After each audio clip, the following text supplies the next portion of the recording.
Welcome to Your Need to Know. I'm your host, Catherine Reed, and tonight we have the exciting prospect of talking with the Executive Director of Gunston Hall, Scott Stroh.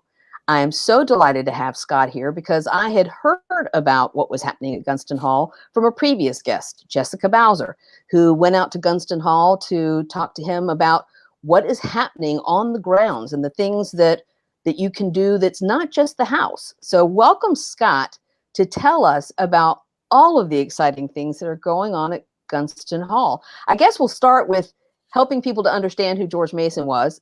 Not everybody might understand. He was one of the great founding fathers of Virginia. Virginia has 7 presidents: Thomas Jefferson, George Washington, James Madison, the architect of the U.S. Constitution. But George Mason was also a critically important founding father who is not as well known. Thank you, Catherine, and I'm really thrilled and very honored to be with you and your viewers today. I appreciate the opportunity, and you're right. You know, for George Mason, when your primary biography is titled The Forgotten Founder, you do have a bit of a PR problem, perhaps, but George is a fascinating person. George Mason IV was who built and lived at Gunston Hall. He was a 4th-generation Virginian, and the first George Mason came over in the 1650s. And it was his son, George Mason II, that first acquired the land on which Gunston Hall is now built. But for our purposes here at Gunston Hall, we focus our energies and our efforts on telling the story of George Mason IV, and in particular, the really significant ideas that he expressed in documents like the Virginia Declaration of Rights and Virginia's first Constitution. Right, because the Virginia Declaration of Rights is important because it's considered to be some of the great ideals that were incorporated into the Declaration of Independence by Thomas Jefferson, and also the U.S. Bill of Rights that's in the Constitution. So he was very groundbreaking in being the first person who kind of articulated some of these founding ideals upon which our country has been built. You're 100% correct. And one of the interesting things, or a couple of the interesting things rather, that we talk a lot about when we tell George's story is just by way of some context. He was born in 1725. So he was of the older generation of revolutionaries at the time of the Declaration of Independence. And one of the really human elements to George's childhood was that his father died when he was only 9. His father drowned in an accident on the Potomac River. And as a result, his mother returned to her home down what is now Fredericksburg with George, the oldest son, and the 2 younger siblings, and really set a very strong model for young George Mason. She never remarried. And this is at a time when women were unable to own property themselves, unable to be the sole guardian of their children. And she never remarried, which was unusual for a wealthy widow at the time, but greatly expanded the family's property and business enterprises, and also made sure that George and his siblings got some degree of schooling. But what's interesting is he never attended formal school of any kind. It was mostly sort of homeschool with tutors. And this was a person that went on, as you've said, to really become one of the intellectual giants of the revolutionary movement, and really someone who articulated in a clear and compelling way the ideology of our own American Revolution. So his impacts were significant. And what is equally interesting to his story is he is someone who, frankly, shied away from public elected office and really identified throughout his life his greatest responsibility being that of a husband and a father, and really endeavored to stay at home fulfilling those responsibilities to the best of his ability. But when he was called, and when he felt compelled, and when he felt there was something important that needed to be done, such as was the case in May of 1776, when George was elected to serve in the 5th Virginia Convention, getting ready to meet in Williamsburg, he left Gunston Hall and he went and served. And it was then in Williamsburg in May and June of 1776 that he wrote the Virginia Declaration of Rights and the state constitution. And then, as you know, was elected to the Constitutional Convention meeting in Philadelphia in 1787, and again felt the call to serve. And that was as far as he ever traveled from his home at Gunston Hall when he went to Philadelphia. I am a native of Philadelphia, so I can say this with some degree of irony, but he complained ruthlessly about the city. He thought it was dirty, too expensive, and the people weren't friendly. But he went and he served. And as you know, ultimately, despite feeling Feeling as though we needed a strong national government, was one of only 3 delegates to the convention that ultimately refused to sign the Constitution, saying he would sooner chop off his right arm than sign it to the document as presently written. So a fascinating story, and one that highlights the ideology of our revolutionary movement, but also, frankly, in his refusal to sign the Constitution, set a very high standard for peaceful dissent, another hallmark of our great nation. Absolutely. I mean, I'm glad that you pointed it out, because if you hadn't, I would have, the importance of people who dissent. And that it's not about reaching consensus, it's about reaching the best outcome, the best solution. And he didn't feel like it was, but he did help to shape it. And it's interesting that George Mason University, which is how most people are familiar with the name George Mason, is because of the university, which started out as George Mason College, which was an extension of UVA here in Northern Virginia before it became this powerhouse, Northern Virginia University. So for those of us who went to George Mason, and I certainly did, we went out to Gunston Hall. My senior banquet was held in Gunston Hall in 1983. And so people who live here probably have heard of George Mason and Gunston Hall, but really may not be familiar with either the man, his accomplishments and contributions, but certainly not the house, because many people who may have been to Monticello or been to Mount Vernon may have passed by George Mason's home of Gunston Hall, which is located in Mason Neck. And tell us a little bit about its proximity to Mason Neck State Park, which I think is, if people know Mason Neck State Park, you're like almost there. That's right. It's and Mason Neck is an amazing part of our county and our Commonwealth, and really our region. It's a peninsula, as you know, that sticks out into the Potomac River, bordered by the Occoquan River as well. And on the peninsula here, on the neck, it's about 90% public land. And we're 554 acres at Gunston, but we have neighbors that are Pohick Bay Regional Park, Mason Neck State Park, the Elizabeth Hartwell National Wildlife Refuge, Meadowwood, which is a Bureau of Land Management recreation area. So we're 20 miles south of the National Mall in DC, but in a destination, in a location where we have bald eagles, we have people riding their horses down the bike path. And it's just an incredibly pastoral, rural, just exquisitely beautiful, but also historically important part of our region, and really unparalleled in many, many ways for anything else so close to cities like Washington, D.C., so close to population centers, where you can find something as rural and as refreshing, and that really is, just as Mason referred to it, a retreat and an escape from all that is going on around us, and an opportunity really to think, to refresh, to recharge, and to explore individually and collectively the ideas that Mason wrote about and why they're still so relevant and important today. So there's a storied history actually about the house and how it came to be out of the hands of the family, and was purchased by the Hurdle family in 1921 and gifted to the Commonwealth of Virginia upon his death in 1949, I believe. So it actually opened to the public in 1952. And since that time, you know, the woodwork inside the house, I mean, the house itself is from an architectural standpoint, is quite stunning. But what I'm excited about is all the things I'm reading about having to do with the grounds, about the archaeology program, about the Riverside Garden, about the schoolyard program, tours of the schoolhouse. Because after it left the family's hands, I think at one point there was a school for freed African Americans after the end of the Civil War. So there's just so much about this place that even goes well beyond just the house.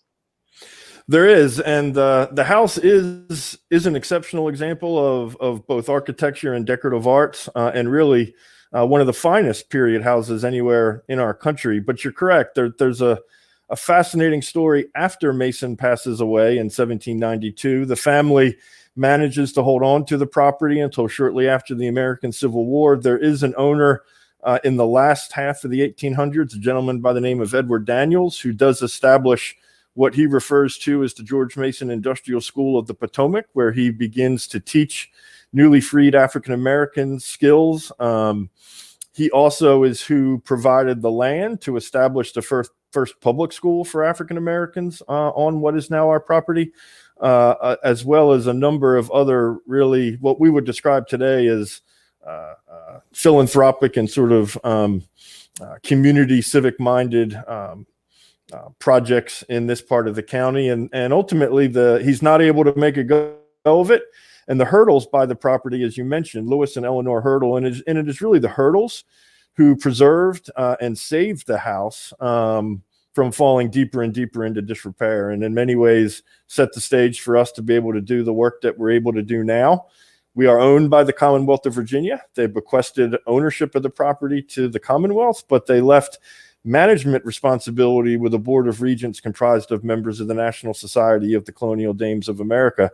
And that's how we continue to govern ourselves today, in partnership with the Commonwealth, but also the NSCDA, which is a exceptionally important preservation and patriotic service organization here in our country. Oh, absolutely. And there's two great points here, and that is when people do something as generous as to leave a historic home to the state in which it's located, that's quite remarkable. The fact that the National Association of Colonial Dames and the Board of Regents is so committed to not only preserving and keeping open Gunston Hall, but your 20-year plan is quite amazing. And I didn't realize you had a 20-year plan until we decided to do this interview together. And it's, to me, it's remarkable, the amount of investment that's being made into not just preserving Gunston Hall, but growing our understanding of the grounds and the people who live there. Well, thank you. The 20-year plan is something we're all really proud of and excited about here at Gunston. It was about a 2-year process of meeting with over 100 stakeholders, constituents, neighbors, friends, supporters in our community and more broadly. And we are very excited about embarking upon the implementation of that plan. The first signature project of which is the restoration of George Mason's Riverside Garden, which is a project which is underway now and slated to open in 2021. Well, and I want to hear more about the Riverside project when we come back from our break. But I want to also assure people that Gunston Hall is open every day for daily visits. And so we don't want to leave people with the impression that because of COVID, you can't go and visit the grounds or take tours. You can. So when we come back from our break, we are going to hear from Executive Director Scott Stroh about what you need to know about Gunston Hall, located right here in Mason Neck, Virginia. Hey, chat. Why do I wear a mask? Because when I'm not behind the screen, my mask is my cheat code. And when we stop the spread, we level up. What's the next level? Hanging with friends again. You're right, masks have always been a part of our community. I miss you guys too. Being face to face is truly the next level. Here's the cheat code. Stop the spread of Corona. Mask up, America.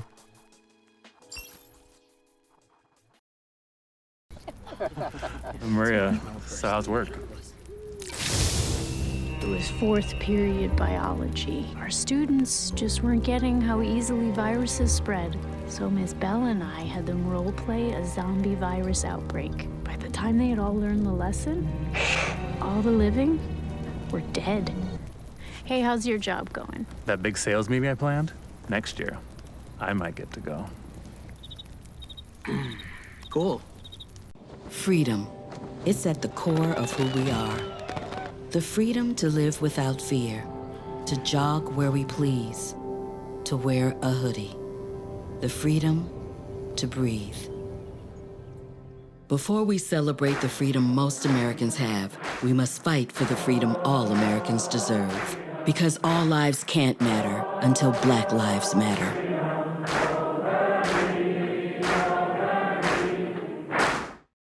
I was physically at school, but my mind wasn't at school. I had problems at home. That's when I met Narnese. She started helping me a little bit, like, Nia, I don't know what you're doing, but your future is more important.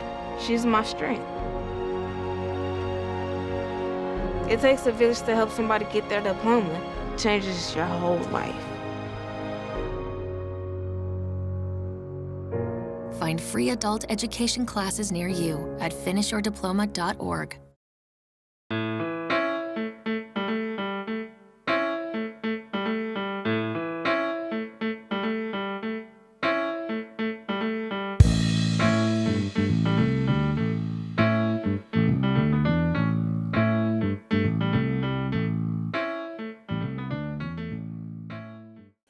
Welcome back to Your Need to Know. I'm your host, Catherine Reed, and tonight we have the great privilege of talking with the Executive Director of Gunston Hall, Scott Stroh, who is getting us up to date on all of the exciting things going on out at Gunston Hall, which may have escaped your notice because I can tell you they have escaped mine.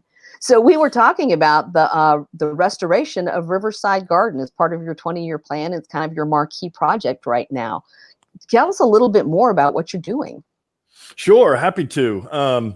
And the 20-year plan really has 4 key components associated with it, one of which is to enlarge and enhance the historic core, which is the portion of the property that we define being centralized around the historic house itself, but then extending more broadly onto the landscape. And the Riverside Garden is the first of those projects really designed and intended to restore, to the extent possible, the historic core of our campus. And like so many of the projects we have at Gunston Hall, it's really been driven by archaeology and scholarly research. So we have been very, very fortunate to uncover a great deal of information about what the garden looked like. The garden that George Mason designed and built and clearly enjoyed. We have found through archaeology where the paths were, where the post holes were for the fence, which Mason referred to as a high paled fence. We have found evidence of the terracing on the hill that leads down to the valley and the river below. And we've even found seeds and pollen, so we have a sense of what types of plants were being grown and cultivated in the garden. And you add to that the scholarly research and archival research, letters that were written, records of Mason trading seeds and plants with Jefferson and with Washington, records of him buying plants when he was in Philadelphia at Bartram's Garden, one of the leading horticulturalists of the day. And what you end up with is a really exciting project that's going to restore that garden space back to what it looked like when Mason was here. But even more importantly than the aesthetic, and there's some really playful, creative elements of the garden from an aesthetic standpoint, it also allows us to tell the fuller story of the people that were living and working here at Gunston Hall. And that included much, much more than just the Mason family and his guests. There were over 100 enslaved African Americans living and working on the property during Mason's lifetime. And the garden really allows us to explore not just the physical landscape, but the nature of these relationships and the nature of this hierarchy, which ties back into our ability to explore the ideas that Mason articulated, and then some of the inherent contradictions between his ideas, his choices, and his actions, which are critical to our telling of a broad and inclusive story here at Gunston Hall as well. You know, I'm glad you brought that up, because Thomas Jefferson also was just a ball of contradictions in what he believed and what he wrote about. And, you know, Dr. Ibrahim Kendi covered that quite well in his book, Stamped from the Beginning, about, you know, how Jefferson wrote about African Americans, the Black enslaved people here. And it was totally in contradiction to what he felt was the inherent rights of man. And so I think it was just of the period. These were great intellectual thinkers, and yet they were living in this system that had been established before they were born. And so I think it's important to explore context. And you're right. I mean, there were enslaved people, there were tenant farmers, and that's something you don't often hear about. Even though these large plantations had tenant farmers, and what do we know about life among people that are rarely talked about in history? Sure, you're 100% correct. And it's there were tenant farmers throughout Gunston Hall and Mason's other land holdings. There were also indentured servants. So there is, you know, in many ways, a very diverse community of individuals and families living on a plantation like Gunston Hall that is much more complex than just some distinctions between enslaved and free. And also it ties back into some of the other realities of the day. And we explore this in the exhibit in our visitor center, which is called Revolutionary Rights, which really allows us to explore the trajectory of Mason's ideas, choices, and actions. But even free white individuals at different ages had different freedoms. Women did not have anywhere near the level of freedom that men did. Immigrants, you get into the whole range of individuals and the different ways they were able to access, enjoy, and benefit from the rights and the liberties that Mason wrote about. And that is a huge part of the story here. And I think one of the things we're most proud of at Gunston is how we have increasingly been able to understand and tell that story. And in fact, Catherine, the next big project that we anticipate being able to pursue in the furtherance of our master plan is to much more comprehensively explore through archaeology, interpret through our educational programming, and ultimately rebuild one of the enslaved communities here at Gunston Hall. We have recently, just within the last 2 years, identified the location of an enslaved community. The first time in our history, we have found definitive evidence of where enslaved African Americans were living, and we have found that. And we're in the early stages now of securing some funding to really do some additional archaeology. And what we have found so far from a material culture standpoint is just phenomenal. But also then eventually rebuild that community, tell that story, but also memorialize and pay tribute to those that were enslaved on the built environment here in ways that we're not able to do as much as we would like to do now. We certainly do it through our programming, both virtual, and I encourage everybody to go to our website, gunstonhall.org, and visit our Learning at Home page, which has a huge amount of information and activities to explore all of these stories more fully. But we're looking forward to, in 2021, beginning this project, multi-year project, to really focus on those that were enslaved here and tell that story more broadly and give them a more prominent place on our campus. You know, and all of this, I hope, is driving home the point that history is dynamic. History is not one and done. There is not the history. You know, the narrative of how we understand who and what came before us, it's largely dependent on who told the story or who had the power to tell the story. And so what you're doing at Gunston Hall is basically saying there's so much that we haven't discovered and there's stories that haven't been told.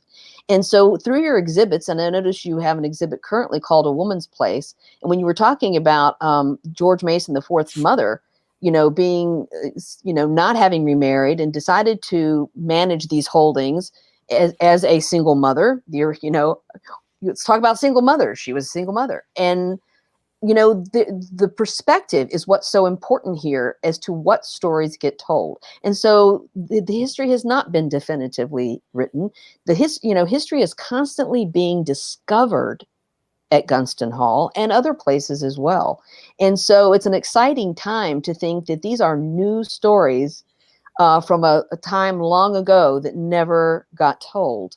And so I encourage people to follow your Instagram, your Twitter. There are so many ways in which you're engaging the public, whether they're standing on the grounds of Gunston Hall or not. And so you've got upcoming programs coming up in January, even virtual programs that people can tune into if they want to find out more of what you're finding out about the history of Gunston Hall. That's right. And we'd love for folks to come out and visit us on our campus here. We have all the appropriate extensive COVID protocols in place, but we have significantly enhanced and bolstered our virtual platforms. One, because we've had to, and two, because it's a wonderful opportunity to engage an ever increasing and more diverse audience. A couple things just to highlight. We have a symposium coming up in January and February, and all this information is on our website about descent-made materials, which ties back into that concept of descent, but also some of the decorative arts elements. And this will explore how objects were used to express descent. We have a really exciting program coming up on January 21st in partnership with the Marblehead Mansion in Massachusetts, which is a tale of two patriots, one affiliated with that site and also Gunston Hall. But we also have a writing competition for fourth grade students that will begin in January. And this is one of my favorite programs. And frankly, one of the things I'm most excited about in our master plan and our vision for the future is a focus on early learners and students. We really consider our efforts to be idea focused and family centered. And one of my great passions is early childhood, early learning, and all those young folks that we refer to as our youngest citizens. And ultimately, we plan to establish a daily preschool here on our campus so we can, one, meet the needs of our youngest citizens, but also provide our youngest citizens and their families with a compelling and enriching educational opportunity. So that writing workshop for fourth graders is a wonderful opportunity for folks to not only learn about George, but express their own ideas and carry forward some of these same sorts of expressions of rights and freedoms from a contemporary fourth grade perspective that Mason wrote as an adult in 1776. You know, that's the thing. I believe that you start studying Virginia history in third or fourth grade. I no longer remember, but it's somewhere along there when you first start learning about George Washington and Thomas Jefferson. And like I said, you know, Virginia is rich in founding fathers, the home of 7 presidents. But beyond the presidents, we just had a lot of thought leaders that contributed substantially to our government as it exists today. And so I'm delighted that you're offering hands-on opportunity or interactive opportunities for students to be energized and interested in learning about history and how they can apply it contemporaneously. So, you know, again, I hit us up again with all the things that people need to know about how to engage with Gunston Hall. Absolutely. And the last thing I will also say is it's one of the great things about Gunston Hall is it's about more than just history. We have an incredibly rich array of trails and hiking trails and natural areas that lead down to the river. So please come on out and visit us on our campus here. We're open 7 days a week, 9:30 to 5. But please also visit our website at gunstonhall.org. Check out our social media channels. There's something going on almost every day. And we look forward to staying connected and hopefully seeing you out here at Gunston Hall. And I'm hoping we'll do another show, Scott, because we haven't even talked about the archaeology program and all of the things you are discovering, right down to what people ate, depending on which house they lived in, which Jessica clued me into. She said that was one of the most fascinating things the two of you talked about. So I hope this is not the end of our discussions about Gunston Hall, because I would love to bring more of what you're doing to our viewers at home. So thank you so much for being with us, Scott. And for those of you at home, this is what you need to know about Gunston Hall, which is a treasure right here in Northern Virginia.